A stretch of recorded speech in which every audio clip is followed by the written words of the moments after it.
ఎంత బావుందో కదా! ఇలా చూస్తుంటే. ప్రపంచంలో ఏ దృశ్యం కూడా సూర్యోదయం అంత ప్రశాంతతను ఇవ్వలేదు.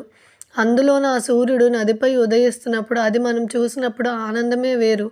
నదీ ప్రయాణం ఎలాగైతే ఎన్నో మలుపులు, ఆటుపోట్లతో సాగుతుందో అయినా కూడా తన లక్ష్యం మర్చిపోదు.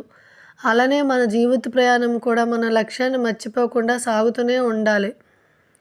నదిలో అలలు ఆ సూర్యకాంతిని తాకుతూ నృత్యం చేస్తున్నట్టు కనిపిస్తున్నాయి. ఎంతటి చీకటి ఉన్నా అది తాత్కాలికమే. ప్రతిరోజు ఒక శుభారంభం అని, గతాన్ని వదిలి ముందుకు సాగాలని సూర్యుడు నిశ్శబ్దంగా మనకు బోధిస్తాడు. ప్రయాణం ఒక కొత్త పాఠాన్ని, ఒక కొత్త వ్యక్తిని పరిచయం చేస్తుంది.